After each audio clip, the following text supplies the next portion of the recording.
नमस्कार, आप देख रहे हैं हेडलाइन ब्यूरो। आज तारीख है 5 जुलाई और दिन रविवार। आज दुनिया भर में अंतर्राष्ट्रीय सहकारिता दिवस मनाया जा रहा है, जो सहयोग, एकजुटता और सामूहिक विकास का संदेश देता है। उधर देश दुनिया में भी खबरों का दिन बेहद अहम है। पीएम मोदी के 3 देशों के दौरे से लेकर हाई कोर्ट के बड़े फैसले, अमरनाथ यात्रा, मौसम की बड़ी अपडेट, सरकारी नौकरियों और देश दुनिया की तमाम अहम खबरों पर डालेंगे एक नजर। प्रधानमंत्री नरेंद्र मोदी ने जोधपुर एयरपोर्ट पर नई टर्मिनल बिल्डिंग का उद्घाटन किया और संशोधित उड़ान योजना शुरू की। प्रधानमंत्री नरेंद्र मोदी ने 4 जुलाई को राजस्थान के दौरे के दौरान बालोतरा में देश की पहली ग्रीनफील्ड रिफाइनरी का उद्घाटन किया। पहले रिफाइनरी का उद्घाटन 21 अप्रैल को होना था, लेकिन उद्घाटन से एक दिन पहले ही रिफाइनरी की एक यूनिट में आग की घटना के बाद यह आगे के लिए टाल दिया गया। प्रधानमंत्री ने जोधपुर हवाई अड्डे के नए टर्मिनल भवन का लोकार्पण किया है। इसके साथ ही प्रधानमंत्री ने जयपुर मेट्रो फेज 2 परियोजना का शिलान्यास किया। वहीं प्रधानमंत्री नरेंद्र मोदी 6 जुलाई से इंडोनेशिया, ऑस्ट्रेलिया और न्यूजीलैंड के 6 दिवसीय दौरे पर जाएंगे। इस दौरान वे तीनों देशों के नेताओं से मुलाकात करेंगे और व्यापार, निवेश, रक्षा, समुद्री सुरक्षा, इंडो पैसिफिक क्षेत्र में सहयोग बढ़ाने पर चर्चा करेंगे। इस दौरे को भारत की कूटनीतिक रणनीति के लिहाज से काफी अहम माना जा रहा है। अमरनाथ यात्रा की शुरुआत के साथ ही पहले दिन श्रद्धालुओं में जबरदस्त उत्साह देखने को मिला। पहले ही दिन 12,000 से ज्यादा भक्तों ने बाबा बर्फानी के दर्शन किए। यात्रा पहलगाम और बालटाल दोनों मार्गों से जारी है। प्रशासन ने सुरक्षा, स्वास्थ्य और मौसम को देखते हुए व्यापक इंतजाम किए हैं और श्रद्धालुओं से यात्रा के दौरान सभी दिशा निर्देशों का पालन करने की भी अपील की है। दिल्ली में चल रहे स्पेशल इंटेंसिव रिवीजन यानी SIR अभियान के तहत अब तक 1 लाख से ज्यादा मतदाता गणना फॉर्म डिजिटल किए जा चुके हैं। चुनाव आयोग का कहना है कि इस अभियान का मकसद मतदाता सूची को और अधिक सटीक और पारदर्शी बनाना है, ताकि आने वाले चुनावों में सभी पात्र मतदाता आसानी से अपने मताधिकार का इस्तेमाल कर सकें। मध्य प्रदेश पुलिस में अब कांस्टेबल से लेकर स्पेशल DG तक छुट्टी के लिए दफ्तरों के चक्कर नहीं लगाने होंगे। प्रदेश में EHRMS का ई-लीव मॉड्यूल लागू कर दिया गया है। अब पुलिसकर्मी मोबाइल या कंप्यूटर से ऑनलाइन छुट्टी के लिए आवेदन कर सकेंगे और अधिकारियों की मंजूरी भी ऑनलाइन मिलेगी। करीब 1 लाख से ज्यादा पुलिस कर्मचारी इस नई डिजिटल व्यवस्था से जुड़ चुके हैं, जिससे छुट्टी की प्रक्रिया पहले से ज्यादा तेज और पारदर्शी होगी। मध्य प्रदेश सरकार ने अग्निवीरों के लिए बड़ा फैसला लिया है। मुख्यमंत्री डॉक्टर मोहन यादव ने घोषणा की है कि पुलिस आरक्षक भर्ती में अग्निवीरों को 20% आरक्षण दिया जाएगा। समीक्षा बैठक में उन्होंने अधिकारियों को जल्द कार्रवाई के निर्देश दिए। सरकार का कहना है कि यह कदम अग्निवीरों के भविष्य को सुरक्षित करने के उद्देश्य से उठाया गया है। वहीं मध्य प्रदेश की आगे बात करें तो मध्य प्रदेश में गेस्ट टीचरों की भारी कमी सामने आई है। स्कूल शिक्षा विभाग के आंकड़ों के मुताबिक प्रदेश में करीब 70,000 गेस्ट टीचरों की जरूरत है, लेकिन अब तक सिर्फ 44,000 पदों पर ही भर्ती हो सकी। तकनीकी समस्याओं के चलते कई अभ्यर्थियों की प्रोफाइल लॉक हो गई है, जिससे नियुक्ति प्रक्रिया प्रभावित हो रही है। अभ्यर्थी लगातार समाधान की मांग कर रहे हैं ताकि जल्द से जल्द भर्ती पूरी हो सके। जम्मू कश्मीर के मुख्यमंत्री उमर अब्दुल्ला ने शनिवार को कहा कि अमरनाथ यात्रियों को अपनी बसों से उतरकर स्थानीय बाजारों और अन्य स्थानों पर जाने की अनुमति दी जानी चाहिए, ताकि वे वार्षिक अमरनाथ यात्रा के दौरान कश्मीर की अर्थव्यवस्था में योगदान दे सकें। उमर अब्दुल्ला ने कहा कि उन्हें उम्मीद है कि बड़ी संख्या में श्रद्धालु अमरनाथ यात्रा में शामिल होंगे, बाबा बर्फानी के दर्शन सुचारू रूप से करेंगे और सकुशल अपने घर लौटेंगे। अमरनाथ यात्रा सिर्फ आस्था का नहीं, बल्कि स्थानीय अर्थव्यवस्था का भी बड़ा आधार है। उन्होंने ये भी कहा कि यात्रा से होटल, टैक्सी, पौनी, दुकानदार और हजारों स्थानीय लोगों को रोजगार मिलता है, इसलिए यात्रा का शांतिपूर्ण और सफल आयोजन बेहद जरूरी है। महाराष्ट्र टेट पेपर लीक मामले की जांच में आगरा का कनेक्शन सामने आया है। जांच एजेंसियों के मुताबिक पेपर छापने वाली एक प्रिंटिंग प्रेस से जुड़े दस्तावेज और कुछ अहम सुराग मिले हैं। पुलिस पूरे नेटवर्क की जांच कर रही है और मामले में आगे और गिरफ्तारियां हो सकती हैं। इलाहाबाद हाई कोर्ट में ताजमहल को ताजो महालय बताए जाने वाली याचिका पर 7 जुलाई को सुनवाई होगी। याचिकाकर्ता ने परिसर के वैज्ञानिक सर्वे की मांग की है। कोर्ट में इस मामले पर आगे की सुनवाई के बाद अगला फैसला लिया जाएगा। ईरान के पूर्व सर्वोच्च नेता अयातुल्ला अली खामेनेई के अंतिम संस्कार में सबसे बड़ी चर्चा उनके उत्तराधिकारी और बेटे मुज्तबा खामेनेई की गैर मौजूदगी रही। रिपोर्ट्स के मुताबिक सुरक्षा कारणों और उन पर हमले के खतरे की वजह से वह अंतिम संस्कार में शामिल नहीं हुए हैं। उनकी अनुपस्थिति के बाद ईरान में सत्ता परिवर्तन और सुरक्षा व्यवस्था को लेकर नई अटकलें तेज हो गई हैं। वहीं अयातुल्ला खामेनेई के अंतिम संस्कार के बीच अमेरिकी राष्ट्रपति डोनाल्ड ट्रंप ने तीखा तंज कसते हुए कहा कि अमेरिका ने ईरान को 1 हफ्ते की छुट्टी दे दी, क्योंकि हम अच्छे लोग हैं, यानी इस दौरान कोई सैन्य कार्रवाई नहीं की। ट्रंप का यह बयान ऐसे समय आया जब दोनों देशों के बीच तनाव और बयानबाजी लगातार जारी है। तमिलनाडु सरकार ने करूर भगदड़ में जान गंवाने वाले 41 लोगों के परिजनों को सरकारी नौकरी देने का फैसला किया है। मुख्यमंत्री सी जोसेफ विजय जल्द पीड़ित परिवारों से मुलाकात करेंगे। वे 10 और 11 जुलाई को करूर दौरे पर पीड़ित परिवारों से मुलाकात करेंगे और इस फैसले से जुड़े दस्तावेज भी सौंपेंगे। सरकार के इस कदम को राहत और संवेदनशीलता की बड़ी पहल माना जा रहा है। कर्नाटक हाई कोर्ट ने बच्चों की सुरक्षा को लेकर बड़ा फैसला सुनाया है। कोर्ट ने कहा कि स्कूल बस में चढ़ने से लेकर बच्चे के सुरक्षित घर पहुंचने तक उसकी जिम्मेदारी स्कूल प्रबंधन की होगी। यह टिप्पणी स्कूल बस हादसे में एक छात्र की आंख की रोशनी जाने के मामले की सुनवाई के दौरान की गई। हाई कोर्ट ने स्पष्ट रूप से कहा कि ऐसे मामलों में लापरवाही की जांच पूरी होने से पहले केस रद्द नहीं किया जा सकता। अब जान लेते हैं कुछ वैकेंसीज के बारे में। रेलवे भर्ती बोर्ड ने ग्रुप डी भर्ती परीक्षा का पूरा शेड्यूल जारी कर दिया है। सीबीटी परीक्षा 3 अगस्त से 21 अगस्त तक आयोजित होगी। एडमिट कार्ड परीक्षा से कुछ दिन पहले जारी किए जाएंगे। उम्मीदवारों को सलाह दी गई है कि वे परीक्षा पैटर्न और आधिकारिक अपडेट पर नजर बनाए रखें। वहीं बिहार पुलिस अधीनस्थ सेवा आयोग ने 150 सब इंस्पेक्टर पदों पर भर्ती निकाली है। निर्धारित योग्यता रखने वाले उम्मीदवार ऑनलाइन आवेदन कर सकते हैं। चयन लिखित परीक्षा, शारीरिक दक्षता परीक्षा और इंटरव्यू के आधार पर किया जाएगा। उत्तर प्रदेश शिक्षक पात्रता परीक्षा यानी यूपी टेट के दौरान एसटीएफ ने फर्जी अभ्यर्थियों के खिलाफ बड़ी कार्रवाई की है। कई जिलों में मुन्नाबाई पकड़ में आए हैं जो दूसरे अभ्यर्थियों की जगह परीक्षा दे रहे थे। पुलिस ने आरोपियों को गिरफ्तार कर उनके खिलाफ कानूनी कार्रवाई शुरू कर दी है। टेलीग्राम पर भी सरकार सख्त नजर आते हुए दिखी। फिल्मों और ओटीटी कंटेंट के ऑनलाइन पायरेसी रोकने के लिए केंद्र सरकार ने टेलीग्राम को नोटिस भेजा है। सरकार ने प्लेटफॉर्म से पूछा कि अवैध कंटेंट पर रोक लगाने के लिए क्या कदम उठाए गए। टेलीग्राम को 15 दिन के भीतर जवाब देने के लिए कहा गया है। अब टेलीग्राम पर पायरेटेड फिल्में और वेब सीरीज नहीं मिल पाएंगी। केंद्र सरकार ने टेलीग्राम से फिल्मों और ओटीटी कंटेंट के पायरेटेड वर्जन देने वाले चैनल्स और ग्रुप्स को अपने प्लेटफॉर्म से हटाने को कहा है। सूचना और प्रसारण मंत्रालय ने आज कंपनियों को नोटिस भेजा। मंत्रालय ने कहा कि टेलीग्राम अगले 15 दिन में पायरेटेड कंटेंट पर लिए गए एक्शन की रिपोर्ट सौंपे। ऐप को 3 दिन में सरकार का दूसरा नोटिस मिला है। केंद्र सरकार ने आतंकवाद के खिलाफ बड़ा कदम उठाते हुए 23 पाकिस्तानी नागरिकों को यूएपीए के तहत आतंकवादी घोषित किया है। गृह मंत्रालय के अनुसार इनका संबंध जैश ए मोहम्मद, लश्कर-ए-तैयबा और अल-कायदा जैसे आतंकी संगठनों से है। आरोप है कि ये जम्मू कश्मीर में घुसपैठ, आतंकियों की भर्ती, ट्रेनिंग, ड्रोन से हथियार पहुंचाने और आतंकी साजिशों में शामिल रहे हैं। सरकार के इस फैसले को आतंकवाद पर सख्त कार्रवाई के तौर पर देखा जा रहा है। गुजरात एटीएस ने बड़ी कार्रवाई करते हुए जैश ए मोहम्मद से जुड़े 8 संदिग्धों को गिरफ्तार किया है। इनमें से 7 आरोपी गुजरात और 1 मध्य प्रदेश के देवास से पकड़ा गया है। शुरुआती जांच में सामने आया कि ये लोग गुजरात में जैश का नेटवर्क और स्लीपर सेल तैयार करने की साजिश रच रहे थे। एटीएस के मुताबिक संदिग्ध सोशल मीडिया के जरिए पाकिस्तान स्थित आतंकियों के संपर्क में थे। फिलहाल सभी से पूछताछ जारी है और मामले की गहन जाँच की जा रही है। E20 एथेनॉल को लेकर सोशल मीडिया पर वायरल दावों पर सरकार ने बड़ा स्पष्टीकरण दिया है। पेट्रोलियम मंत्रालय ने कहा कि इंजन खराब होने, ज्यादा पानी की खपत, पर्यावरण को नुकसान और फ्यूल सुरक्षा से जुड़ी अफवाहें भ्रामक हैं। मंत्रालय के मुताबिक ARAI के ट्रायल में गाड़ियों की परफॉर्मेंस पर कोई बड़ा असर नहीं मिला और माइलेज में सिर्फ मामूली बदलाव देखा गया। सरकार ने लोगों से अफवाहों पर नहीं, आधिकारिक जानकारी पर भरोसा करने की अपील की है। उत्तर प्रदेश के हापुड़ के किसान हर्षवर्धन त्यागी ने जैविक और प्राकृतिक आम की खेती से 800 से ज्यादा किसानों की तस्वीर बदल दी। उनके इस योगदान के लिए मुख्यमंत्री योगी आदित्यनाथ ने उन्हें सम्मानित किया। हर्षवर्धन ने 2022 में किसान उत्पादक संगठन की शुरुआत की, जिसके जरिए आम और हरी सब्जियों का विदेशों तक निर्यात हो रहा था। उनकी सफलता अब प्रदेश के किसानों के लिए प्रेरणा बन गई है।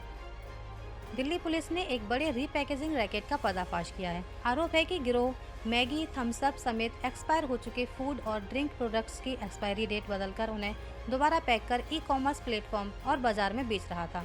पुलिस ने 7 आरोपियों को गिरफ्तार कर 20 लाख रुपए से ज्यादा का सामान बरामद किया। यह खुलासा ओखला में की गई संयुक्त छापेमारी के दौरान हुआ। फिलहाल मामले की जाँच की जा रही है। बिहार के मुजफ्फरपुर स्थित प्रसिद्ध बाबा गरीबनाथ मंदिर को अब भव्य धार्मिक पर्यटन केंद्र के रूप में विकसित किया जाएगा। पर्यटन विभाग की टीम ने नगर आयुक्त के साथ मंदिर परिसर का कॉरिडोर परियोजना का जायजा लिया। योजना के तहत मंदिर का विकास काशी विश्वनाथ धाम की तर्ज पर किया जाएगा। इसमें परिसर का सुंदरीकरण, आसपास की सड़कों और श्रद्धालुओं की सुविधाओं का विस्तार शामिल होगा। अब आगे मौसम के बारे में जान लेते हैं। मानसून अब कई राज्यों में मुसीबत बनता जा रहा है। मध्य प्रदेश, उत्तर प्रदेश, राजस्थान और उत्तराखंड में लगातार बारिश से कई इलाके जलमग्न हो गए हैं। मौसम विभाग ने कई जिलों में भारी बारिश और बाढ़ का अलर्ट जारी किया है। लोगों से नदी नालों और जल भराव वाले इलाकों से दूर रहने की अपील की गई है, जबकि प्रशासन राहत और बचाव कार्य में जुटा है। वहीं अगर बात करें गुजरात की, तो वहां भारी बारिश से जनजीवन प्रभावित हो गया है। जूनागढ़ के समदियाला गांव में बाढ़ जैसे हालात के बीच पानी में फंसे कई लोगों को फायर विभाग ने सुरक्षित रेस्क्यू किया। वहीं IMD ने जामनगर, जूनागढ़, सूरत, पोरबंदर, गिर सोमनाथ, भरूच और कई अन्य जिलों में तेज बारिश और 61 किलोमीटर प्रति घंटे तक की रफ्तार से हवाएं चलने का अलर्ट जारी किया है। प्रशासन ने लोगों से सतर्क रहने और सुरक्षित स्थानों पर रहने की अपील की है। वाराणसी के काशी विश्वनाथ मंदिर के गेट नंबर 4B के पास उस समय अफरा तफरी मच गई जब ड्यूटी पर तैनात PSC जवान की कार्बाइन से अचानक गोली चल गई। गोली पत्थर से टकराने के बाद उसके छर्रे आसपास मौजूद लोगों को लगे, जिससे 3 लोग घायल हो गए। सभी घायलों का इलाज जारी है। पुलिस ने मौके पर पहुंचकर स्थिति को तुरंत नियंत्रित कर लिया और घटना की जाँच शुरू कर दी है। देश में स्वच्छ और नवीनीकरणीय ऊर्जा का दायरा तेजी से बढ़ रहा है, जिससे युवाओं के लिए रोजगार के नए अवसर खुल रहे हैं। Solar, wind energy, electric vehicle और ग्रीन हाइड्रोजन जैसे सेक्टर में प्रशिक्षित युवाओं की मांग लगातार बढ़ रही है। विशेषज्ञों का मानना है कि सही कौशल और तकनीकी ज्ञान के साथ युवा नौकरी के साथ अपना स्टार्टअप भी शुरू कर सकते हैं, जिससे भविष्य में करियर की नई संभावनाएं बनेगी। गूगल जल्द मैप्स में एक नया AI आधारित फूड ऑर्डरिंग फीचर जोड़ सकता है। इस फीचर की मदद से यूजर्स को अलग अलग ऐप्स पर जाने की जरूरत नहीं होगी। AI आपकी पसंद, लोकेशन और रेस्टोरेंट की जानकारी के आधार पर खुद खाना ऑर्डर करने में मदद करेगा। फिलहाल यह फीचर डेवलपमेंट में है और आने वाले समय में गूगल मैप्स को सिर्फ नेविगेशन ही नहीं बल्कि एक स्मार्ट लाइफस्टाइल ऐप भी बना सकता है। चरणजीत सिंह चन्नी की नाराजगी और सुखविंदर रंधावा की अमित शाह से मुलाकात के बाद राजनीतिक चर्चाएं तेज हो गई हैं। पंजाब कांग्रेस में अंदरूनी कलह तेजी होती नजर आ रही है। पार्टी नेतृत्व में बदलाव न होने से पूर्व मुख्यमंत्री चरणजीत सिंह चन्नी नाराज बताए जा रहे हैं। वहीं सांसद सुखविंदर सिंह रंधावा की केंद्रीय गृह मंत्री अमित शाह से मुलाकात के बाद सियासी अटकलें और तेज हो गई हैं। इस बीच बीजेपी ने भी कहा कि पार्टी में सबका स्वागत है। ऐसे में चुनाव से पहले पंजाब की राजनीति में बड़े घटनाक्रम की चर्चा तेज हो गई है। बिहार सरकार ने पूर्व मुख्यमंत्री लालू प्रसाद यादव और पूर्व मुख्यमंत्री राबड़ी देवी की जेट श्रेणी की सुरक्षा फिर से बहाल कर दी है। नई सुरक्षा व्यवस्था के तहत 22 सुरक्षा कर्मी उनकी सुरक्षा में तैनात रहेंगे, जिनमें 4 से 5 राष्ट्रीय सुरक्षा गार्ड कमांडो भी शामिल होंगे। सरकार के इस फैसले को सुरक्षा समीक्षा के बाद लिया गया अहम कदम माना जा रहा है। राम मंदिर ट्रस्ट के महासचिव चंपत राय के समर्थन में अयोध्या के संत खुलकर सामने आए हैं। संतों ने ट्रस्ट से उनका इस्तीफा स्वीकार न करने की अपील करते हुए कहा कि चंपत राय ने खुद SIT जांच की मांग की थी, इसलिए उन्हें दोषी मानना उचित नहीं है। संतों ने ट्रस्ट से पूरे मामले में पारदर्शिता बरतने और तथ्यों के आधार पर फैसला लेने की भी मांग की है। ED ने मनी लॉन्ड्रिंग मामले में जब्त किए गए हॉकर 800A विमान की करीब 3 करोड़ रुपए में नीलामी कर दी है। यह कार्रवाई धन शोधन निवारण अधिनियम यानी PMLA के तहत की गई है। अधिकारियों का कहना है कि अवैध संपत्तियों के खिलाफ आगे भी ऐसी कार्रवाई जारी रहेगी। केंद्र सरकार ने आतंकवाद के खिलाफ बड़ी कार्रवाई करते हुए पाकिस्तान में मौजूद 23 आतंकियों को गैर कानूनी गतिविधि रोकथाम अधिनियम यानी UAPA के तहत आतंकवादी घोषित किया है। गृह मंत्रालय का कहना है कि ये सभी भारत विरोधी गतिविधियों और आतंकी संगठनों से जुड़े रहे हैं। सरकार ने साफ कहा कि आतंकवाद के खिलाफ कार्रवाई आगे भी इसी तरह जारी रहेगी। केंद्र सरकार के कर्मचारियों के लिए अहम अपडेट है। 8वें वेतन आयोग को लेकर 7 जुलाई से महत्वपूर्ण बैठकों का दौर शुरू हो सकता है। इसमें आयोग के गठन, कार्यकाल और फिटमेंट फैक्टर जैसे अहम मुद्दों पर चर्चा होने की उम्मीद है। हालांकि सरकार की ओर से अभी अंतिम घोषणा नहीं की गई है, लेकिन लाखों कर्मचारी और पेंशनभोगी इस पर नजर बनाए हुए हैं। पुणे के चर्चित केतन अग्रवाल हत्याकांड में पुलिस के हाथ सिया गोयल और उसके दोस्त के बीच हुई स्नैपचैट चैट लगी है। जांच एजेंसियों का दावा है कि इन चैट से घटना से पहले और बाद की गई अहम जानकारियां सामने आई हैं। पुलिस अब डिजिटल सबूतों के आधार पर जांच को आगे बढ़ा रही है। महाराष्ट्र के उप मुख्यमंत्री एकनाथ शिंदे की तबीयत बिगड़ने के बाद उन्हें अस्पताल में भर्ती कराया गया। डॉक्टरों के मुताबिक उन्हें वायरल फीवर और कमजोरी की शिकायत थी। फिलहाल उनकी हालत स्थिर है और डॉक्टरों की निगरानी में उनका इलाज चल रहा है। जम्मू कश्मीर और लद्दाख हाईकोर्ट ने जमानत याचिकाओं को लेकर एक नया नियम 176 लागू कर दिया है। अब बेल याचिका दाखिल करने वाले हर आरोपी को अपनी पूरी जानकारी देना अनिवार्य होगा। इसमें पुरानी FIR, पहले खारिज हुई जमानत अर्जियां, भगौड़ा घोषित होने जैसी सभी जानकारियां शामिल करनी होंगी। हाईकोर्ट ने साफ कहा कि अधूरी या गलत जानकारी मिलने पर जमानत याचिका अटक सकती है। नया नियम 2 जुलाई 2026 से तत्काल प्रभाव से लागू हो गया है। भारत सरकार ने करीब $5.5 अरब के रक्षा खरीद प्रस्तावों को मंजूरी दे दी है। इस पैकेज का उद्देश्य वायु रक्षा प्रणाली, ड्रोन रोधी तकनीक, सटीक हमला करने वाले हथियार और निगरानी क्षमताओं को और मजबूत बनाना है। इसमें आकाश तरंग ड्रोन रोधी, इलेक्ट्रॉनिक युद्ध प्रणाली, आत्मघाती ड्रोन, कंधे से दागी जाने वाली टैंक रोधी मिसाइल, मध्यम दूरी की सतह से हवा में मार करने वाली मिसाइल प्रणाली और अत्यंत कम दूरी की वायु रक्षा प्रणाली शामिल है। इसे भारत की रक्षा तैयारियों और सैन्य आधुनिकीकरण की दिशा में बड़ा कदम माना जा रहा है।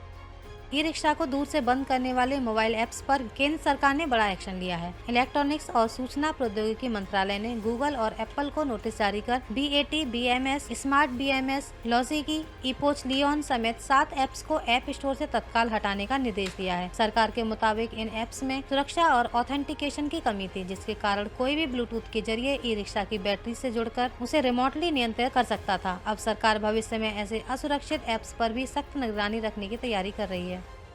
वेनेजुएला के विदेश मंत्री इवान गिल ने भारतीय फील्ड अस्पताल का दौरा कर भूकंप प्रभावित लोगों को दी जा रही चिकित्सा और राहत सेवाओं का जायजा लिया। इस दौरान उन्होंने संकट की घड़ी में मानवीय सहायता पहुंचाने वाले भारत का धन्यवाद जताया और राहत कार्यों की सराहना की। रेल मंत्री अश्विनी वैष्णव ने कहा कि Mumbai Ahmedabad high speed rail corridor का पूरा काम 2029 के आखिर तक पूरा कर लिया जाएगा। परियोजना पर तेजी से काम चल रहा है और गुजरात के कई हिस्सों में ट्रैक और स्टेशन निर्माण का काम अंतिम चरण में है। सरकार का कहना है कि इससे देश में हाई स्पीड रेल नेटवर्क को नई दिशा मिलेगी। भारत पड़ोसी देशों के साथ रेल कनेक्टिविटी को तेजी से मजबूत कर रहा है। सरकार बांग्लादेश और नेपाल के लिए नए रेल संपर्क विकसित कर रही है। साथ ही सिलीगुड़ी कॉरिडोर यानी चिकन नेक पर निर्भरता कम करने के लिए वैकल्पिक रेल मार्ग भी तैयार किए जा रहे हैं। इससे व्यापार, सुरक्षा और रणनीतिक कनेक्टिविटी को बड़ा फायदा मिलेगा।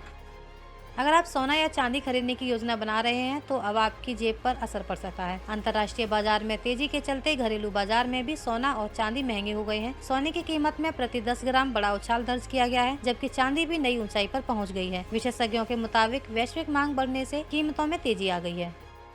मथुरा में निर्मोही अखाड़ा की बैठक में कृष्ण जन्मभूमि आंदोलन को तेज करने पर चर्चा हुई। बैठक में देश भर के संतों और कार सेवकों से आंदोलन में जुड़ने की अपील की गई। साथ ही समाजवादी पार्टी प्रमुख अखिलेश यादव से भी इस मुद्दे पर अपना समर्थन देने का आग्रह किया गया। आने वाले दिनों में इस विषय पर बड़े कार्यक्रम आयोजित करने की भी तैयारी है। बद्रीनाथ धाम में चढ़ावे को लेकर उठे विवाद के बाद बद्री केदार मंदिर समिति ने कार्रवाई शुरू कर दी है। समिति ने मामले में स्पष्टीकरण मांगते हुए जांच के आदेश दिए हैं। अधिकारियों का कहना है कि श्रद्धालुओं के चढ़ावे में पूरी पारदर्शिता रखी जाएगी और अगर किसी स्तर पर गड़बड़ी पाई गई तो दोषियों के खिलाफ सख्त कार्रवाई होगी।